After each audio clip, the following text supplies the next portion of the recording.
All right, I haven't got time to mark this motherfucker. Here we go again. We can't hear anybody. Nobody can talk to anybody.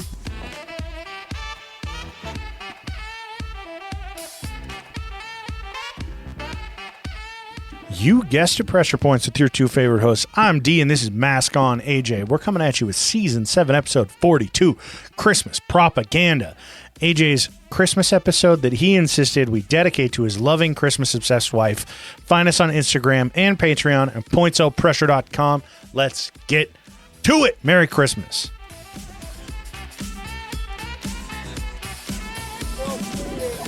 Well, turn the fucking thing off, you dumbass. I can already hear people complaining. Oh, it's not even Thanksgiving. Oh, whatever. Shut up. Deal with it.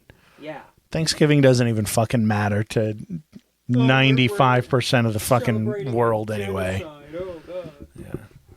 Yeah, exactly. Yeah, weirdos. Gross. Yeah, fuck Thanksgiving. Well, I like the food.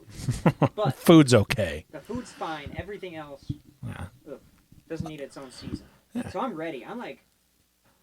Locked I had in. a pretty good Halloween, so I'm like, now Christmas. Yeah, dude. Finally. I listened to Christmas music on my drive over to get food for the thing.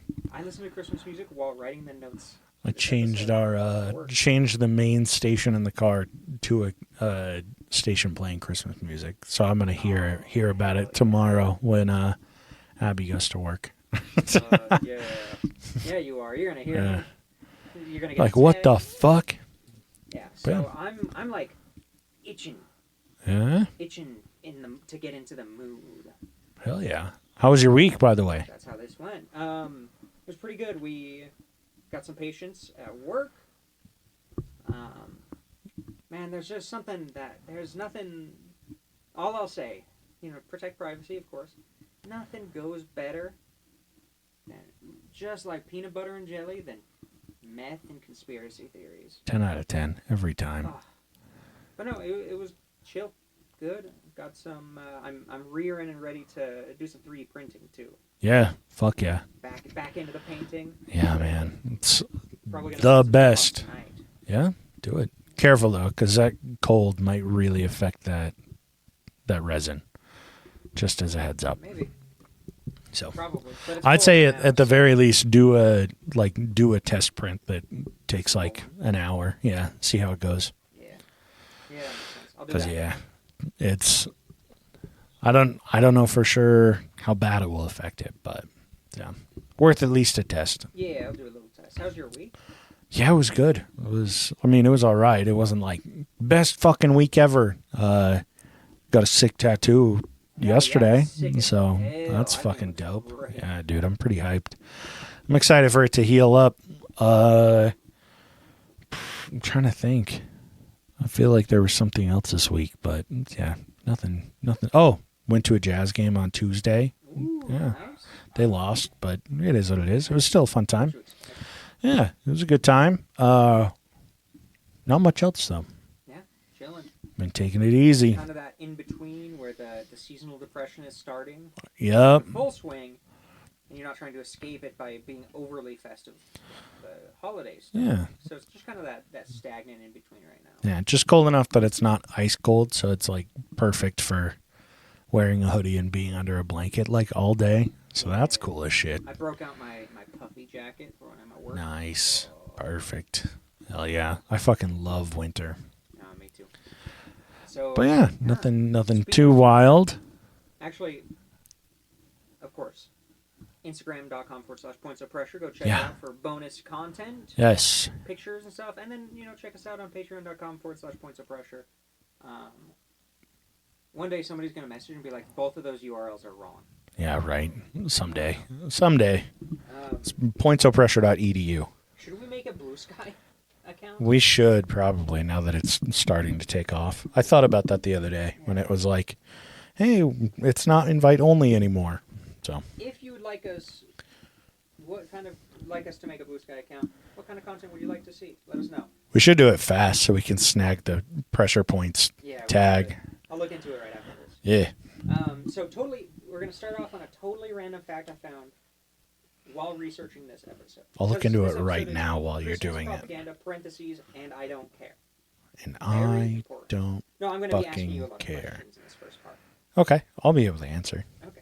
So, random fact, the summer of 1913 in Vienna was fucking lit. I think any Really? summer in Vienna was probably lit. That's but fair. Nothing can beat summer 1913. Why is that? Because Adolf Hitler, Sigmund Freud, Trotsky, Stalin, Franz Ferdinand, Tito, and Jesus. Franz Joseph We're all there. all there in the summer of 1913 into 1914. They all had houses, coffee shops, and they all spent a considerable amount of time in the Central Cafe, where you'd find like the coffee houses and the news like centers and the cultural center of the city. Jesus.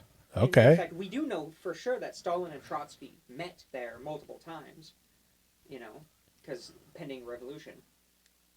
But I love the idea that Adolf Hitler might have shown up to Sigmund Freud's coffee house, not knowing. Oh my God. True. That's a good point. Or like Tito, Yugoslavian general, Tito might have bumped into Archduke Franz Ferdinand, who would be murdered in a Just in a a few very short years, amount of yeah. time, triggering World War One. Jesus.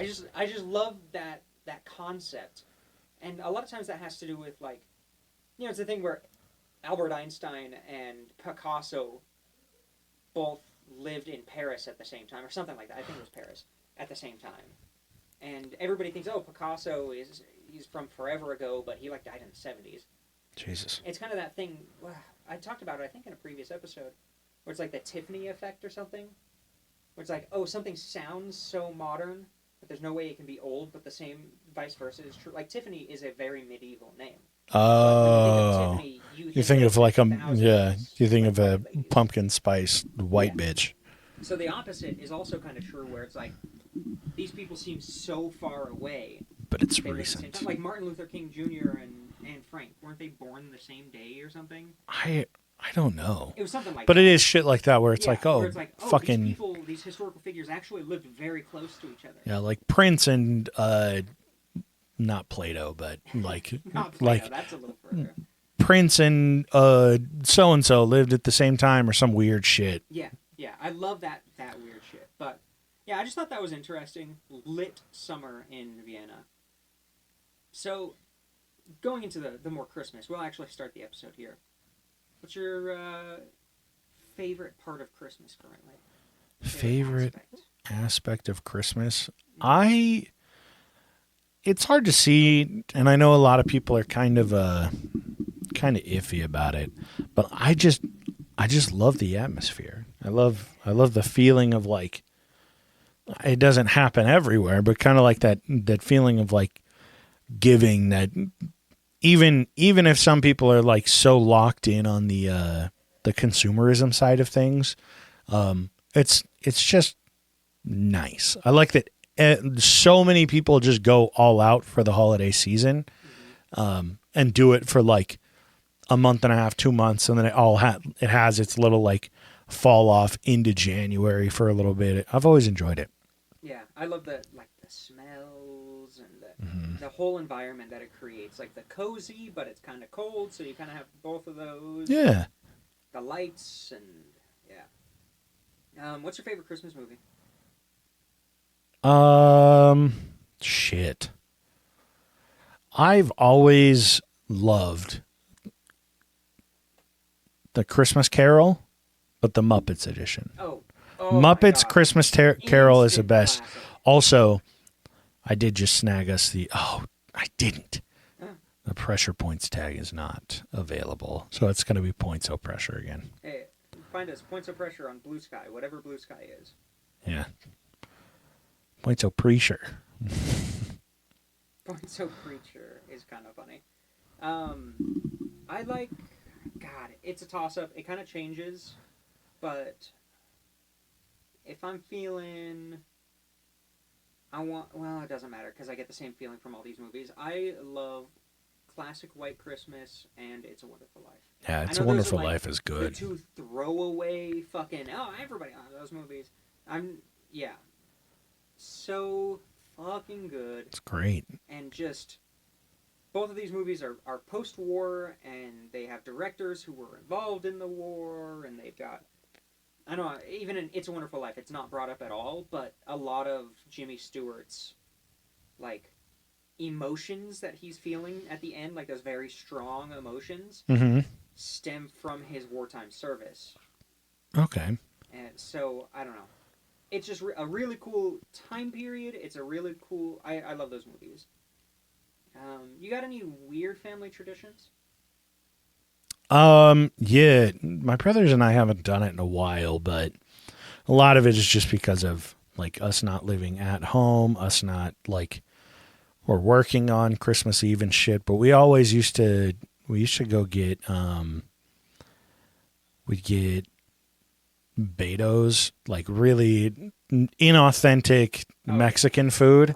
We would go get that on Christmas Eve, and then we'll, like, we used to play video games together like all fucking night on Christmas Eve. My whole family will watch either Christmas Muppets or what's the other one? Christmas Vacation, but the edited version. Oh yeah, Yeah. the non-TV version. Yeah, the TV safe version of Christmas Vacation. But yeah, what about you? I know we should. It's like I said, so I have to work Christmas Eve. And then because like Christmas Eve and Christmas Day are always so fucking wild with like moving around, going place to place to place to place. It makes things a little complicated, but yeah, we'll end up figuring something out together here, know, and watch a movie, play some video games, get some betos or whatever that night. If they're listening. Yeah, I'll certainly talk to him about it. It's been like with my youngest brother being out of state last year. Yeah, I'm saying maybe you might. Or I guess he wasn't out of state last year, but no, not last year, but yeah, the previous. There's a chance. That's nice. What about you? We have some super basic traditions, like, the advent calendar, the last one is done with all the kids, and, like my dad and his siblings, and, God, I'm sure if my sister or my father's listening to this, they're like, this and this. Yeah. One thing that used to be a tradition, no longer,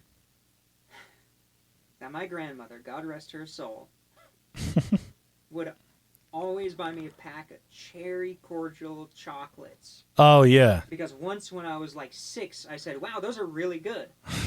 That's the only thing they can ever remember. Every year, and I don't think I ate a single one since that first time. And I got them every year. And those things fucking rock. I love them. I don't know, it got ruined for me. I gotta try them again. That's fair. I think this year I'll eat one. Do it. For her. Do it for her. Yeah, do it for her. I mean, we do a lot of basic stuff. We wake up super early, go to, even after having moved out, go to my parents' house just super early in the morning and wait, because my dad works graveyards.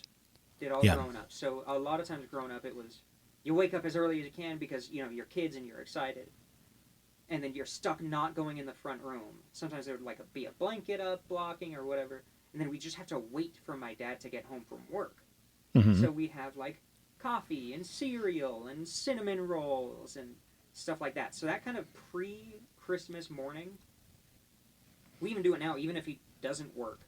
We'll still go over and have breakfast first. That's one that Abby and I have been trying to do, is kind of start our own little Christmas morning traditions. So I do, and I've done it for 2 years now, the 2 years we've lived together. So if I fuck it up, you have to do it 5 years in a row for it to be a tradition. Yeah. But I've been doing, we have coffee and homemade scratch cinnamon rolls every morning. And then, we'll open gifts and then usually just drink our coffee, eat, and just read and just hang out for a few hours. It's really nice to kind of ooh, you're going to have a busy day because you got to go everywhere and do all this shit and be around people. Yeah, dude. And so kind of having a slow morning like that, just helps out a lot. Oh, big time. Yeah, and I love that. Like, that's the environment that I really love, is when it's just like, it's dark, it's cold, but you've got warm food and you are warm. Yeah. And you're gonna, like, eat some good food and take it easy and relax. Yeah. Also, my parents would kill me if I didn't mention every single year for my entire life. On Christmas Eve, we get pajamas, which is classic, and a Christmas ornament. Oh, yeah, They same. always had the thought that, by the time you move out, you'll have enough to put on a tree. That's fair. Still getting them. So all my That's ornaments cool. I've been getting every year of my life. And you can see, like, okay, these are the real early years where the ornaments are literally what I made in kindergarten. Yeah. Or preschool or first grade. And then there's like, this year we definitely didn't have a lot of money because it was an ornament from like a McDonald's. Oh, yeah. Like that. That's cool, though. And, no, they're all great. They're all special. Love all of them. And you can just kind of see what was going on in your life at that time based on what the ornament is, because they're all extremely specialized, like very specific like items and stuff. So I get reamed if I forgot those. Yeah, fair, though. Yeah. All right. Last kind of question. What's your favorite kind of Christmas music? Favorite kind of Christmas music? Yeah. I love the old stuff. Yeah. I love, like, the Rat Pack. Sinatra. Rat Pack Christmas music is my shit. I'm all about it. Hell yeah. Yeah, same. And then I also enjoy the ones that weren't intended as to be Christmas classics, but they kind of became it. Oh, Dominic the Donkey. The Donkey. There's another one my brothers and I will pull up every year without fail, and everyone gets so mad at us because we always play Mariah Carey's "I Don't Want a Lot for Christmas" or "All I Want for Christmas Is You," Yeah. but sung by Toad from Oh, okay, Mario. that's what I meant. Yeah, we always pull like some god awful stuff, and it always throws people off. We fuck with it. Oh yeah. Awesome.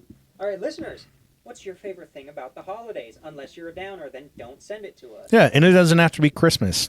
Like whatever. The holidays. Yeah. If you got a nice Hanukkah tradition or Kwanzaa, You don't celebrate any of that, and you only Don't celebrate celebrate like fucking Thanksgiving. or- If you or don't even celebrate anything, Christmas or Friendsgiving, Yeah. just let us know. if you're a nihilist and you celebrate nothing, what do you like about the start of winter? I suppose. Like about nothingness. Yeah. Yeah, just let us know. But don't be a downer. The extra day off, I guess. Yeah. So, Christmas itself is both newer and older. At least in America, the way Americans... This is all from an American perspective, by the way. I'm fully aware of its background in, like, Europe, Yeah. paganist type shit. Like, it goes way back. But in America, it's older and newer than I thought it would be when I was looking into it. Like, it Okay. wasn't really celebrated until around the Civil War. Like, A Christmas Carol was Huh. published... Oh, fuck. It was like 1843. Really? Yeah. So, really wasn't celebrated that much. In fact... and it didn't become a federal holiday until 1870, after the Civil War. And lots of religious people opposed Christmas. Damn, I didn't know that it was 1870. It was all the way like that's so much more recent than you would think. Yeah. Huh. 5 years after the end of the Civil War. Wild. And it was a federal holiday. Like, Quakers hated Christmas. Oh yeah, of course. A lot of religious groups push the idea that Christmas should be a day of fasting and a day of worship. Oh God, no! Shouldn't I do would. anything fun. I think if that was the case, if it felt like a fucking Sunday. So, when I was growing up, anytime Christmas was on a Sunday, it was the worst holiday. Yep, Like absolutely. I fucked with Christmas on all 6 other days of the week. If it was ever on a Sunday, I fucking hated it because even if we woke up early, we would like open gifts. We would still do like a little, we call it breakfast hash. And it's just like the easiest fucking breakfast for my mom to just throw together, but we all fuck with it and we only have it that day. And it's one of those where it's like, those were always so rushed. And as soon as we were done opening presents, it was like, okay, you got to get into your church clothes. Yeah, now you can't even enjoy this shit. Yeah, I hated it, dude. And then you'd go to fucking church on Christmas, and it was just, we'll sing Christmas hymns, and it's going to be like everyone come up and share your favorite religious Christmas story. And it was just boring and dumb, and it sucked. And all this new shit at your house. Yeah, and you're just like, man, I just want to fucking go home. Yeah, and then like, it was always so much more of like a religious thing when it would fall on a Sunday. Like, they'd be like, oh, well, let's read the fucking nativity shit from the New Testament. And it's like, bro, this sucks. Yeah, it was dumb. I hated Christmas Sunday. But every other day of the week, it fucking rocked. Hell yeah. Obviously the idea, the whole concept of Christmas came from immigrants coming to this country. So a lot of people would do something for it, even before it was a federal holiday, even before the Civil War. But it wasn't very widespread. It was just kind of like, oh, you got some people from the old country. If you got parents or grandparents from the old country, you might do a little get together, and it had one aspect of what they enjoyed from back home, kind of thing. That was not as commercialized or anything. Not commercialized at all, because it was so varied. It was so remote. It was so different. And back in the colony days, you could actually be fined for celebrating Christmas. Really? Yeah, you could get like arrested and fined for celebrating it. Wow. I don't know, some fucking Quaker ass bullshit. Yeah. Interesting how that might work. Really shits on the whole, the left doesn't want you to celebrate Christmas. Yeah, isn't that very interesting? It's like weird. George Washington fucking would arrest you personally if you celebrated Christmas. Thank you very much. Yeah. Jesus. Yeah, seriously. But in America, we can really owe our version of Christmas to the Germans. Really? Yeah, a lot of the traditions that we currently celebrate with came from German immigrants. Oh, Tannenbaum, oh, Tannenbaum. Christmas trees were called Tannenbaums. Yeah, that's what that song is, yeah. And it's great. And I don't know if it's just the German people at the time period, but man, they fucking celebrated a lot of those traditions. They go crazy with it, yeah. And I love that idea.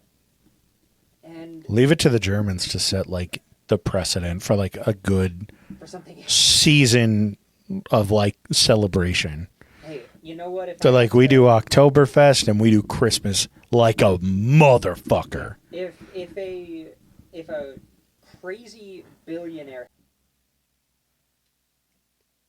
Well, you're never going to be able to hear the end of that joke that I was about to make because our shit broke. Yeah. We lost, I don't know, 10, 15? Yeah. Them damn liberals. Them damn liberals didn't want us spreading Christmas cheer, so they cut our mics. Yeah, we lost like 15 minutes of fucking recording, maybe a little more. It's sad. I think this only happened to us once before. Yeah, and I think we still found a way around it. Because there was that time we thought we lost everything, and we file transferred to my computer, and I uploaded from there. Yeah, but... And then I don't know. I feel like we had to re-record like once. Yeah, I remember one time it was like first or second season. Ooh, I think your dad was with us, and we had to re-record some shit. Yeah, something like that. But yeah, sorry about that. So this next part is going to be, we're just going to cruise through it because I've already made the jokes. Yeah. So this is going to be the serious section. That sucks. I'm really like, it sucks for us. It absolutely sucks for you guys because it's like. That was some fire fucking Civil War jokes. It's fun. It's a good time. I guess we really shouldn't keep hyping it up. It was honestly. It was shit. Probably the worst 15 minutes I think we've ever recorded. So you guys really didn't miss out on much. And I'm totally still in Christmas cheer mode. Yeah, I am. Can you hear how happy I am? My voice. I'm smiling right now. Yeah, you can tell. Yeah. So I'm just gonna cruise through. We were last talking about the Germans. Oh, yeah, the Germans and their traditions. Yeah, and this is the part that got cut off. The heathens won the battle for Christmas, Christmas is no longer considered a major religious holiday by the majority of Americans, according to a Gallup poll. So, Hell yeah. fuck yeah, heathens win. Fuck you. And fuck you if you think it's a major religious holiday. Jesus Christ was born in April if he ever existed. And guess what? His name wasn't Jesus Christ. His name was Joshua. Yeah. And also, he wasn't the son brown. of God. He was very brown, and he was just a carpenter. And he did not have blue eyes, so fuck you, Yeah. you were wrong. Take that, Mormon Jesus. Yeah. Wasn't Mormon Jesus a white Native American? Mormon Jesus, no, they still see him as... No, wait, that's Moroni, Yeah. the white native. Yeah, Moroni and everything after, like, fuck, what is it? The book of... I don't know. I don't give a shit. Yeah, who gives a fuck? Book of some dumb fucking name. Book of fake. No, Mormons still believe in, like, Bible Jesus. Yeah, but yeah. all of their depictions of him So since white. the dawn of time of Mormonism is blue-eyed white Jesus. And, like, there are other religions that even recognize it. They're like, oh, yeah, they paint, like, ultra-white Jesus. It's kind of weird. Yeah, they go too far. Yeah. So, we were going to go into some Civil War anecdotes around Christmas because, as we were just barely talking about, you know, this is really where it started popping off. Yeah. The first modern image of American Jesus came out during the Civil War. It was drawn by Thomas Nast, who's a German immigrant. Fantastic.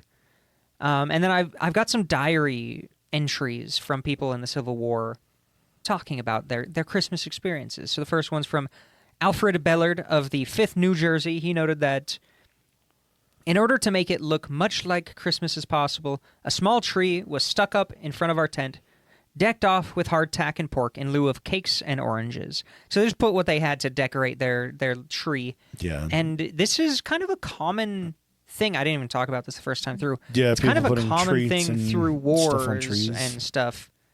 You know, people just do a little bit to bring a little bit of that Christmas cheer that we're talking about Yeah. into their life, no matter where they are, if they're celebrating it, of course.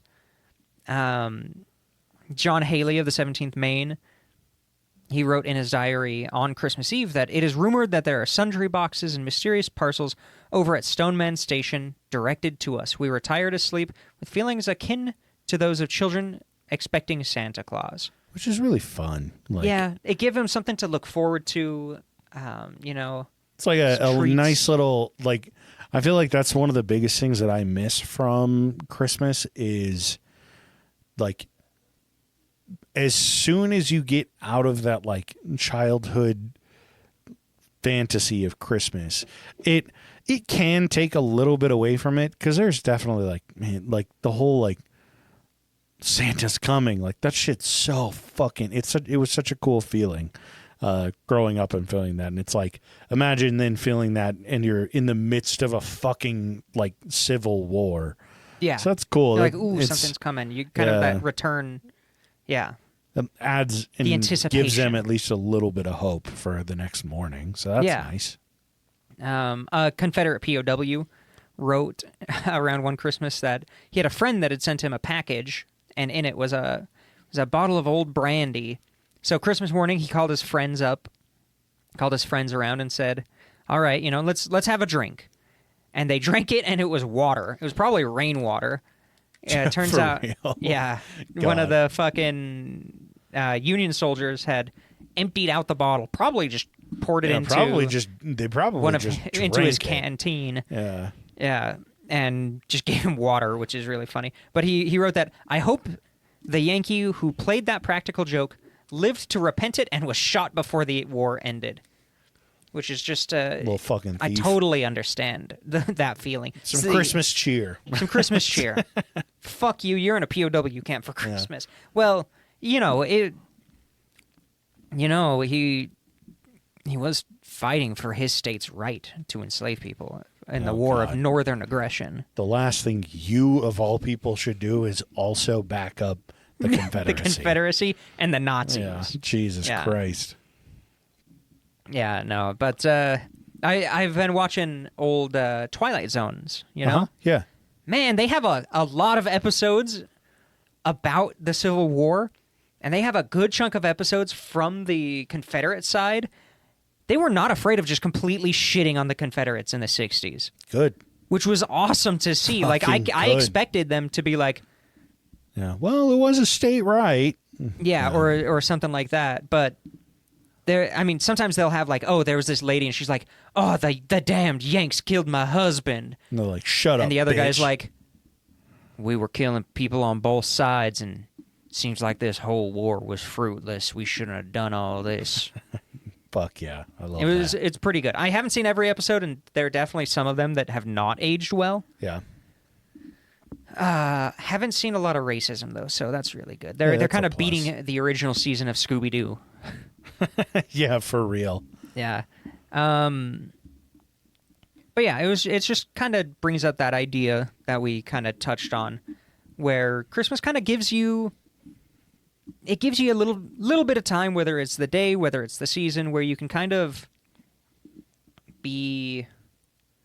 have a little hope that people aren't shitty. Yeah. You can have something to kind of look forward to, have something to kind of, celebrate, and kind of, you would mention the emphasis on like giving to others and giving a shit about your fellow man kind of thing. yeah, Like, exactly. And we definitely have a huge lack of that yeah, for in our real. society right now. Thanks a lot, Putin. For real, dude. We won't yeah. get into all the intricacies of all that, but Of 1990s Russian plans to overthrow the U.S. But like, truly, I think that it's been unfortunate because I feel like the last like decade or so, it's been, because things are so divisive, it kind of takes away from that whole almost like magical holiday time. But I mean, it's still there. You just Still there. just give a shit about other people. I think that, like, instead of, I know a lot of people are just like, wow, it's a commercialized holiday and shit. It's like, yeah, but it's also a time to just, as cliche as it sounds, just sit back and reflect and like think about family, think about like spending time with loved ones and the people you give a shit about. And more than anything, for me, that's what it's always kind of I've loved about it, is that it's like, as nuts as my family can drive me, it's like there's still some really fond memories, even just within the last couple of years that we've done as a family, that I'm like, yeah, I really enjoyed that. So yeah. And I know some of you may not have close families. You may have been cut off your own families and shit. But like, I hope you got some friends. You can choose your family, you know? Yeah, 100%. Yeah, family isn't always blood. And you can always choose us too. Yeah. Feel free to reach out if you need anything. If you need somebody to talk to during the holiday season, because that shit can feel really fucking lonely. Yeah, it's very much a rough season for a lot of people. Yeah. Yeah, So- you get that holiday heart syndrome. You come talk to somebody, whether it's us, whether it's anyone you can reach out to. I'm sure somebody wants to talk to you. Yeah. Then we're going to move into World War I. We barely started to get into this before Yeah. We the got recording was cut. we got like a little bit into it. A little bit, but not too far. So the Christmas truce in 1914, this is only 5 months into the war. This is before chemical weapons were really being used, and the brutality of the war was really... Hadn't really been experienced yet. hadn't really been too horrible. I mean, still, I'm sure it was still fucking awful, 5 months in a trench. Yeah. But We talked about it like a year ago, and I know we've kind of beat it home over the last year. But like, the chivalry of war was, I mean, I've talked to Abby a lot about it, that I feel like World War I, like that war chivalry, and you'll get into this, that it was still there. Like, it was still like, oh, even though they're fighting in trenches across like a field from one another, it's not guerrilla warfare. You're not sneaking up behind someone and stabbing them in the fucking back and shit. Like, I'm sure that shit still happened, but this early in the war, that wasn't even like being approached nearly as much as it was later on. You're also not seeing like advanced technology that people had never even fucking comprehended at the time. Yeah, levels of killing Yeah. that is Like unknown to the world. you've had a couple people that have died of fucking trench foot, but the atrocities of war haven't really set in because it hasn't been 6 months yet. Yeah, it really hasn't set in yet. And I touch on this whenever we talk about World War One, but especially in the early days. I had a better way to explain this, and I think I forgot it. But basically, it's not like Charles, the British soldier in the trench, gives a shit that Archduke Franz Ferdinand was assassinated. It's not like Fritz over there in that trench gives a flying fuck who Gavrilo Princip is. Yeah, you called it a war of bureaucracy earlier. Yeah, it was very earlier. the first and I time. think that was Yeah. a really apt description of it. I think it's like Kinda the makes most sense. perfect description of World War One. Yeah, it really just dumb shit. And the troops kind of at this point, the real propaganda hadn't really hit them. Yeah, They hadn't, I mean, obviously, not. This is quite the blanket statement, but it's not like every soldier had their best friend die in their arms at this point yet. Yeah, that will exactly. happen, but that hasn't happened yet. Like they haven't demonized the enemy in their minds yet. yeah, they still have a little bit of morale because they've only lost a handful of people in their units and shit. Yeah, and well, the war will be over soon. Yeah, you haven't watched someone melt from the inside out because of ammonium nitrate and shit. It's Yeah, you just haven't. like, You haven't shit yourself and then had your leg cut off with no anesthetic yet. yeah, exactly. It hasn't gotten as far as it's going to. Yeah. So the week, well, and during war in general, as the conditions get worse, the attacking slows down. Like Yeah. the weird thing about the Battle of the Bulge in World War II was that the Germans attacked during winter. Nobody expected the Germans to attack in December. Oh yeah, I mean, they still lost, but like in general, it still war catches you off guard. Yeah, winter. But in general, slows shit war down. is not waged in a massive way during winter because logistically it sucks. For morale, it sucks. Easier to see people's movements. Yeah. Easier to fucking spot people. It's just from nobody wants to go afar. out in the snow and sit in a hole for, Yeah. 24 hours a day for the next 2 weeks shooting people as they come by. Like, Yeah, when it's like and you can't have a below fire zero. because then they can zero in on with artillery on your position. Yeah, like, it's it sucks. shitty. So as the week of Christmas approached, French, German, and British soldiers this wasn't when these truces started, but they really did ramp up during this time. And it started off as just, if you were close enough to hear the people in the trench next door, across the field, you'd say, hey, let's go, you can come up, get your dead, we'll come up, get our dead, and then we'll go our separate ways. Let's do Yeah. it. And then they'd both sides would get up and grab their casualties, bury them. Pick up POWs and shit. Swap out some POWs. They'd swap supplies, tobacco, food, shit like that. And then they'd go back to their trenches and, all right, truce off. If I see you now, I'm going to shoot you. Yeah. Kind of thing, which isn't great.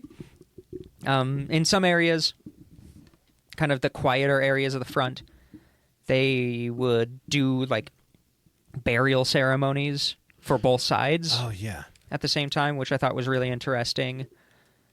Fighting still broke out, but it was pretty minimal. And even throughout a lot of the rest of the war, there were sectors that were much quieter and had much fewer casualties because they were close enough to the other side to just say like, Ceasefire. Hey- for tonight.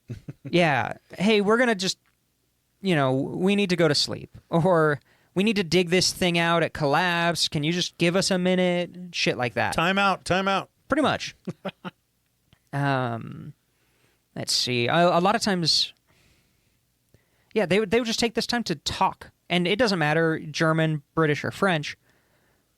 A lot of German people spoke English and French. A lot of French people spoke English and German. Like, a lot of British people knew enough French to get by or knew enough German to get by. Yeah. So communication was much more open than I thought it would be. And I talk about this a little bit later. But yeah, a lot of times it would just be like, oh, this is our shitty ration. You give me your shitty ration. Let's see how it is. Or like, this is our tobacco.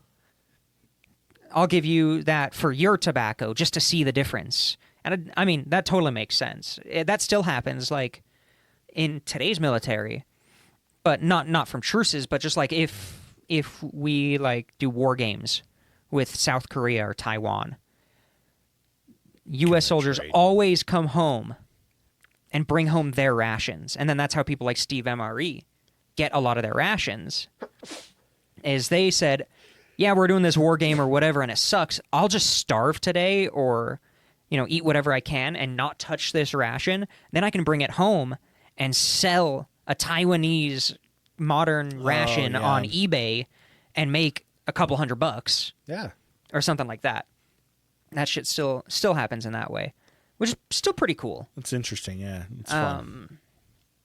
Let's see. On Christmas Day itself, a lot of groups kind of were just like, let's just take the day. Yeah. Like nothing today, let's figure it out. And they met up on no man's land between the trenches, and they would exchange hats, buttons, That's cool. little pieces of equipment, stuff like that. Nothing too crazy. One guy, he was a British brigadier general. He wrote in his journal that one of his captains shared a smoke with the best shot in the German army, who was only 18. Oh, that's cool. And they were like, "Oh yeah, you're like, you've killed 20 people. Like, you're like the best sniper that the Germans have on the Western Front right now." And they were just, arms on the shoulder, smoking a cigar, or sharing a smoke back and forth. Another guy by the name of Bruce Bairnsfather, a very British name, I think. He survived the war, and he wrote, "I wouldn't have missed that unique and weird Christmas day for anything. I spotted a German officer, some sort of lieutenant, I should think, and being a bit of a collector, I intimated to him that I had taken a fancy to some of his buttons. I brought out my wire clippers and, with a few deft snips, removed a couple of his buttons and put them in my pocket. I then gave him 2 of mine in exchange.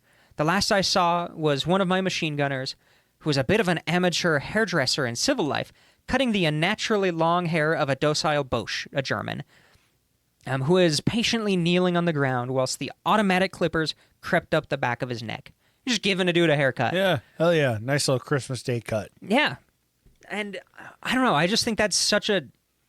He's like, "Hey, I like your buttons. I'll give you some of my buttons. Oh, yeah, and that guy, he's getting a haircut." Like, you can just imagine the scene of all these people in the mud and the shit. Yeah. And just...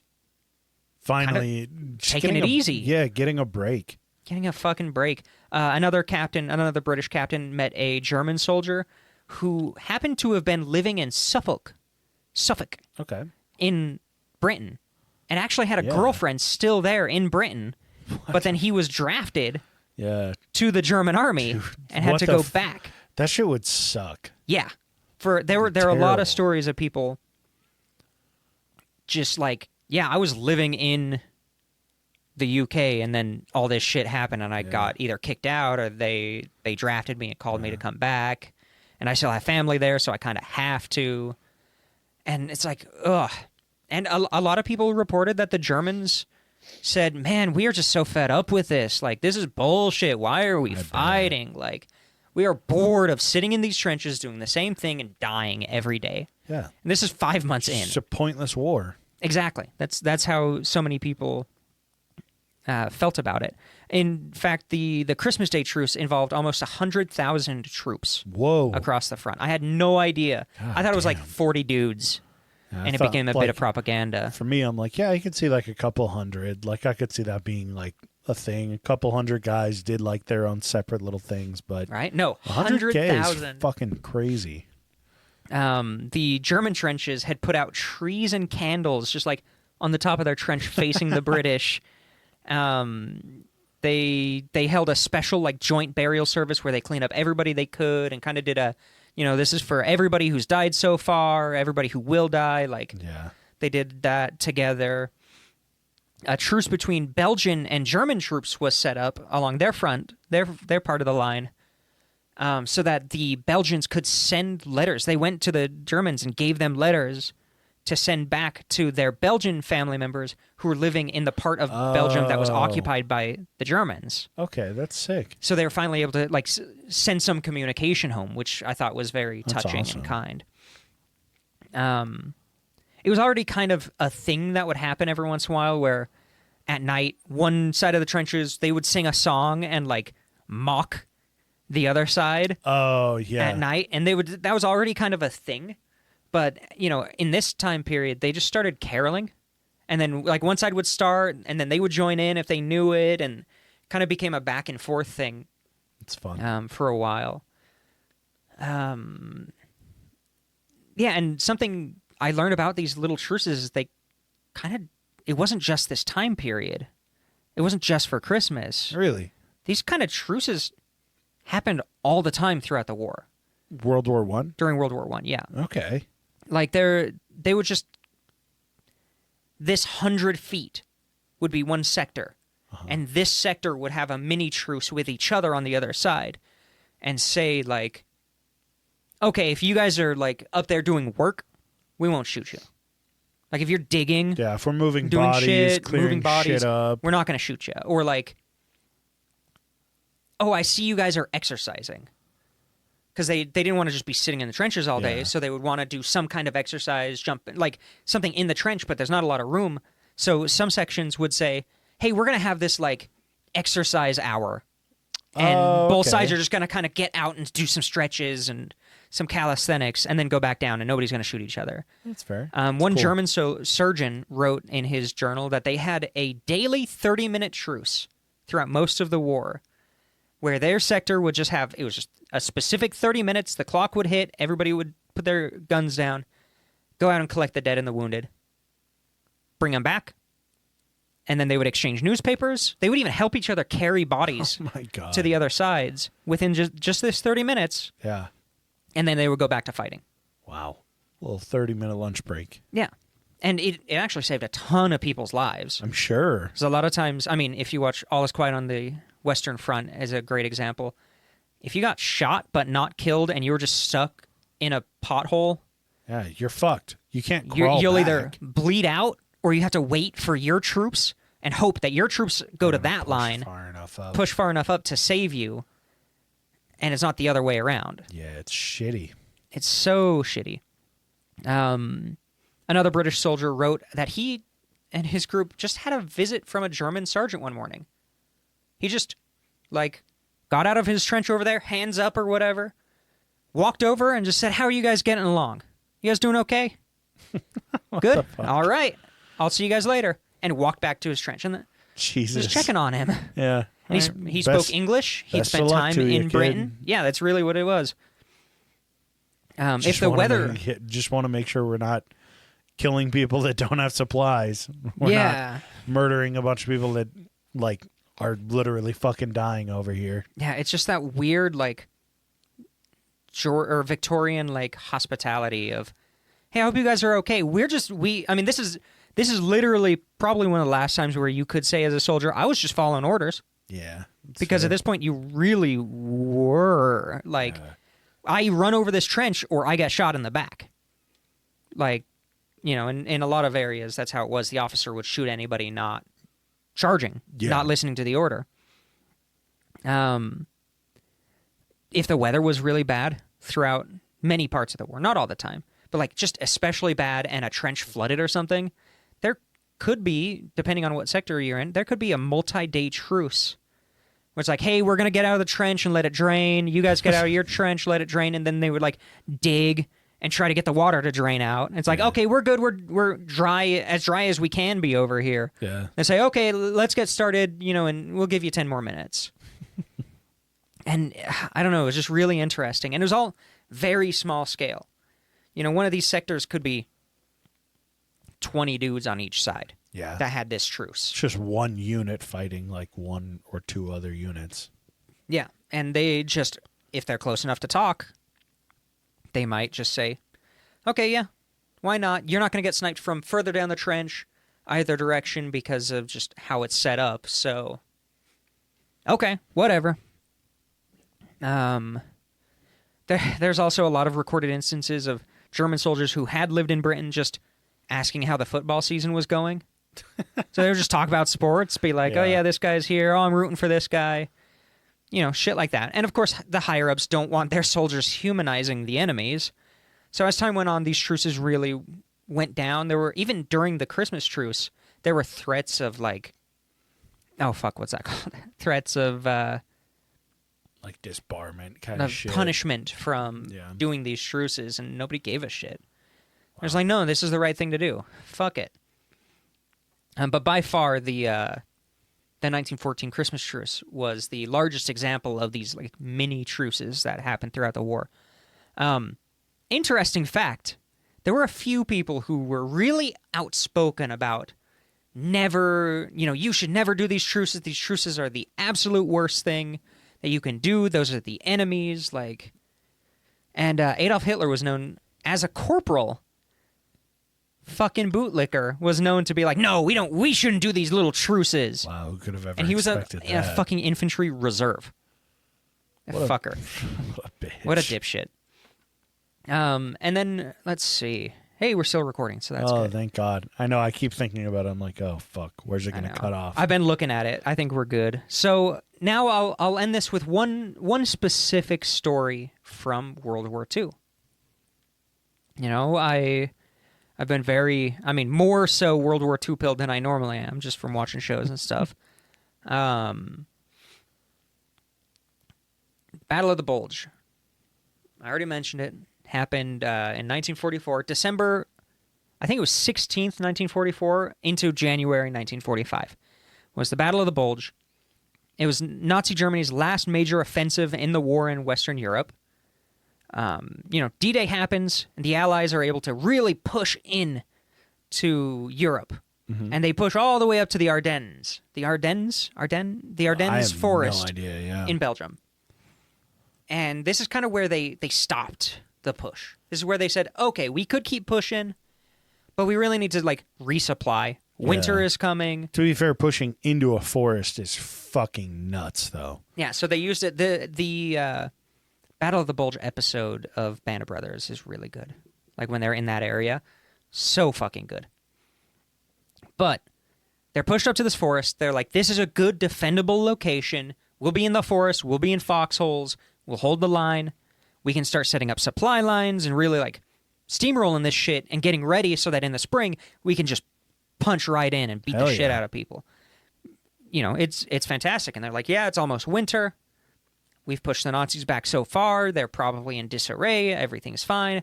And the Nazis end up launching an attack into the Ardennes forest with 406,000 troops. Holy shit. It is crazy to consider the absolute scale that World War II really happened on. It is impossible. It's nuts. I can't even conceptualize 406,000 people. I have no idea how much that is, Jesus, yeah.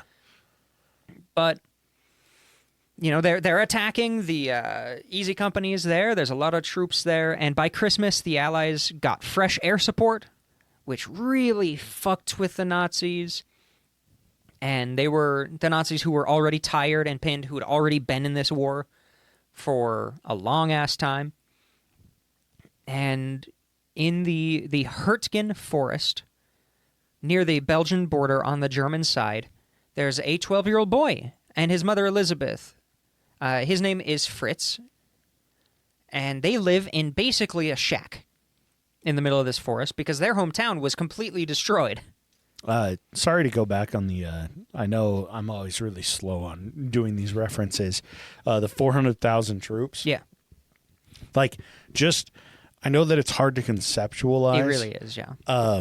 And this is definitely going to make the scale of this even wilder, is that the largest stadium in the world can only seat 150,000 people. Damn. And that's fucking the biggest one in the world, and you still can't get even half of what Crazy. Germany came out with. It's insane. Yeah, it's just so many people were involved in these battles. So this dude Fritz and Elizabeth and his mom Elizabeth live in this home. And, after their town was destroyed, and they know the front is near. They've heard the fighting. They know what's going on, and they're just like, just fucking take it easy and try to survive this winter, kid. Because Dad is literally drafted right now. So it's Christmas Eve.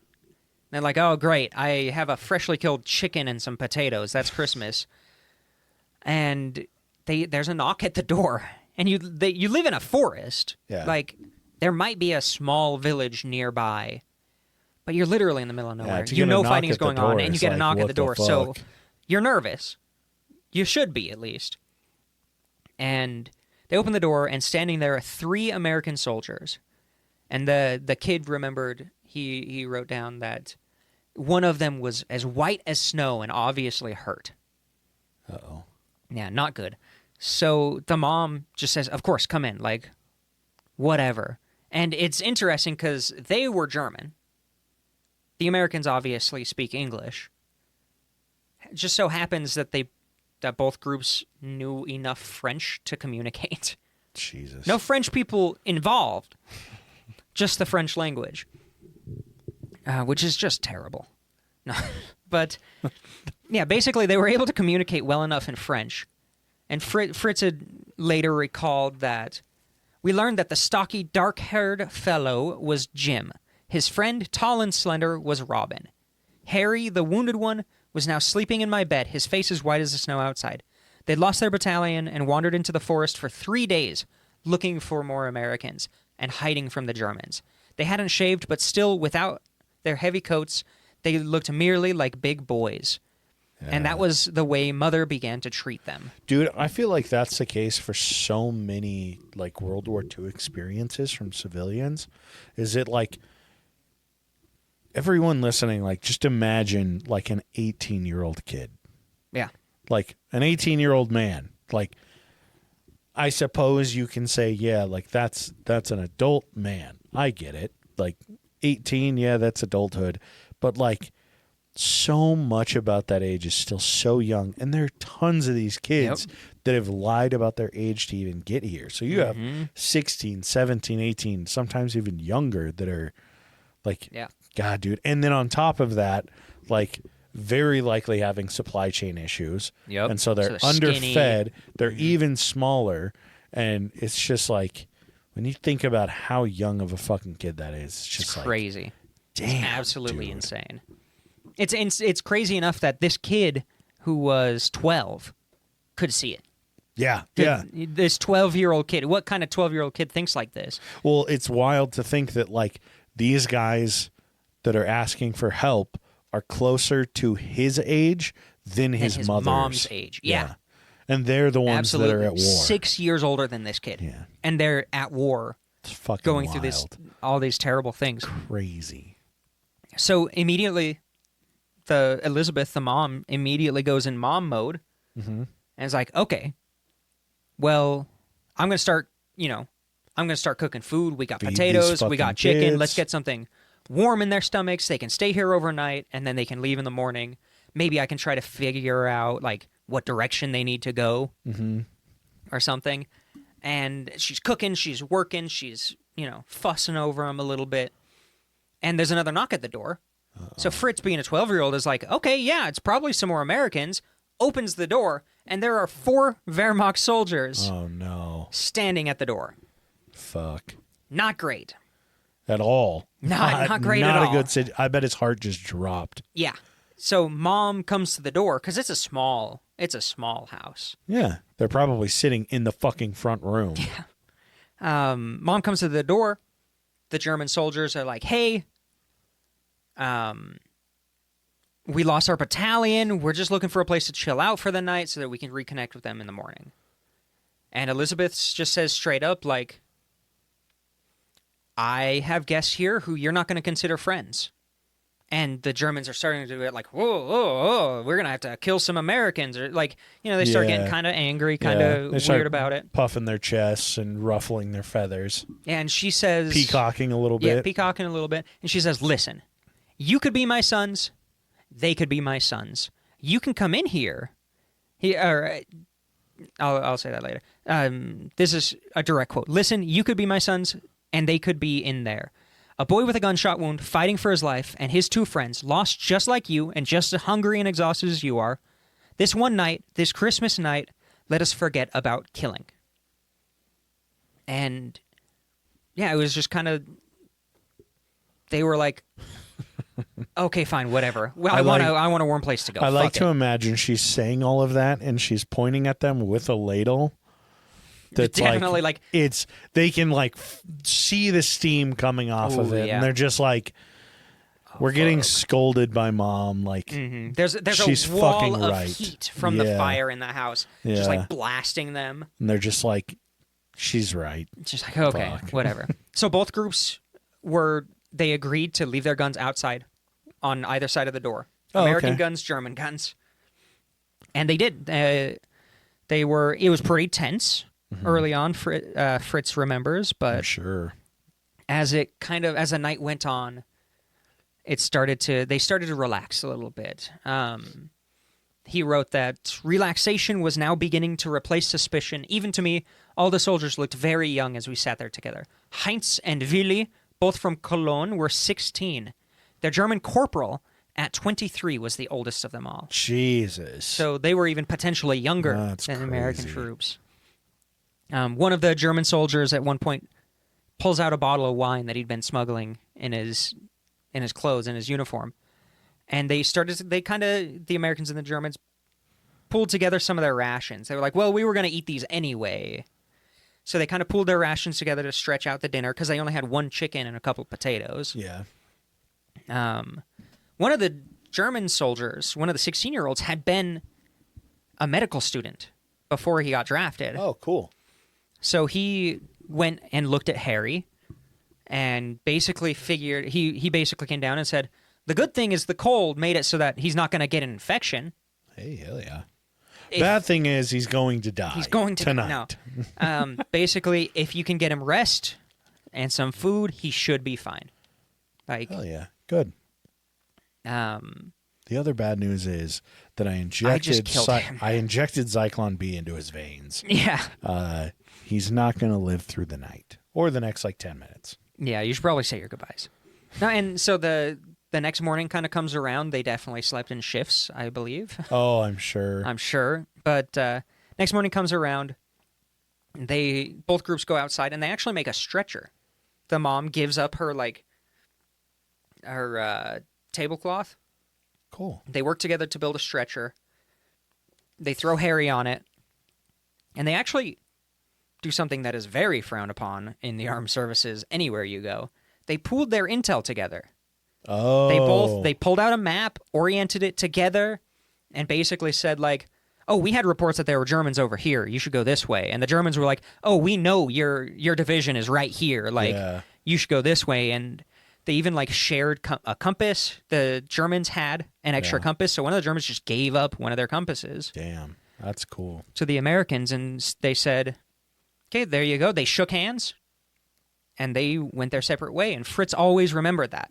Oh, I'm sure. To the point that in 1953, after his dad had come home, who happened to have survived the war, he tracked him down, figured out where they went. They moved to America, and he ended up opening, like, I think it was a cafe or a bakery in Hawaii. Okay. And Fritz publishes the story in Reader's Digest in 1953. So he would have been, like, 21. Yeah.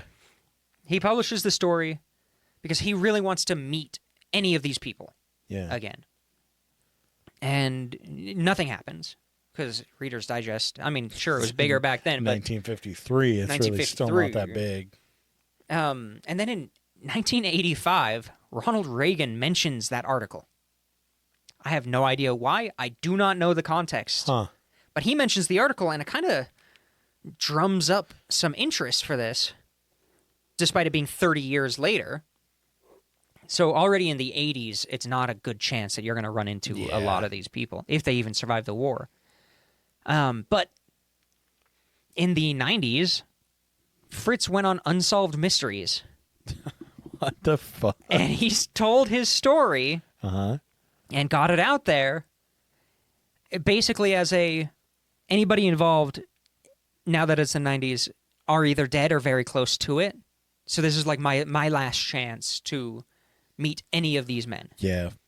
Who, had this profound impact and really, let me see my mom in a whole different way. That's cool.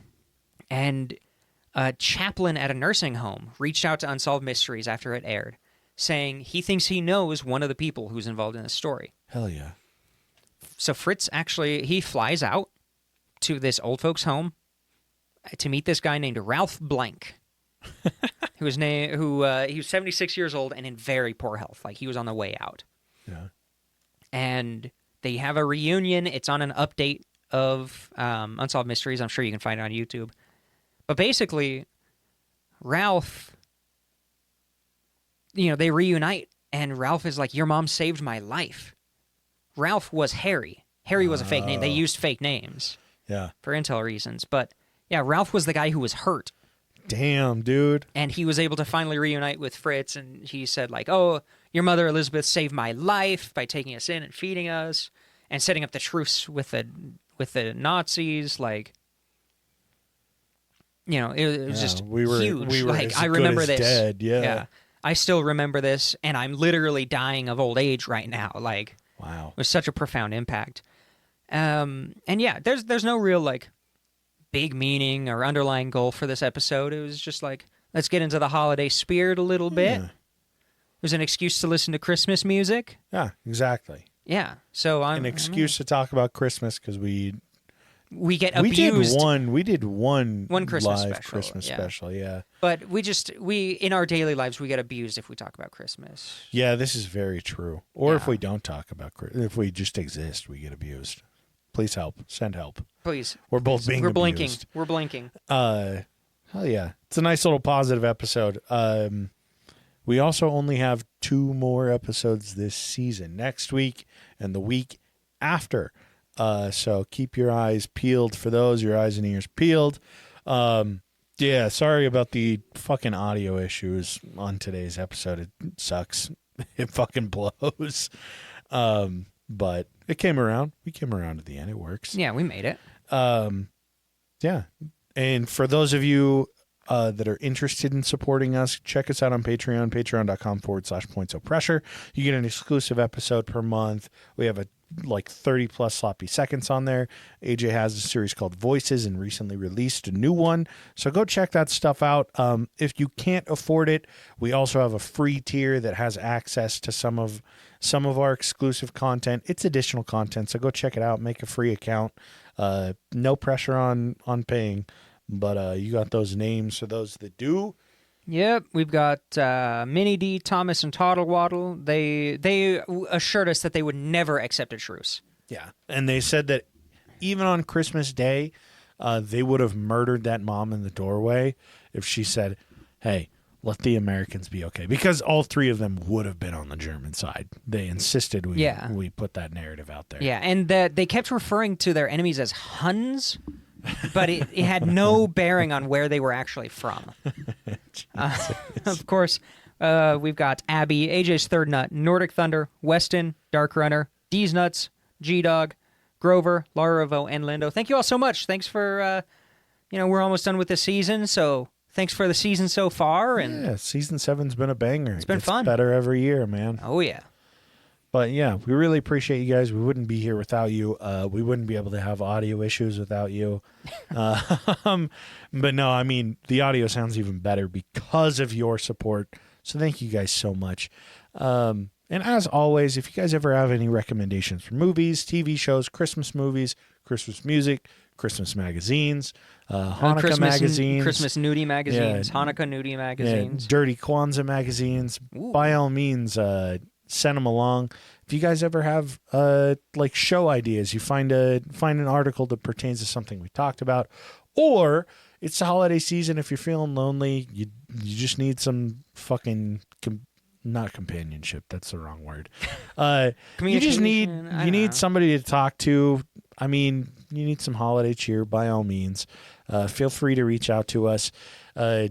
Message us, slide into our DMs and on Instagram at Pressure Points. No, Points or of Pressure. Points of Pressure, Jesus Christ. Email us at ppdnaj@gmail.com or go to our website, pointsopressure.com, and send us a fucking voicemail. We'll catch you guys next Monday.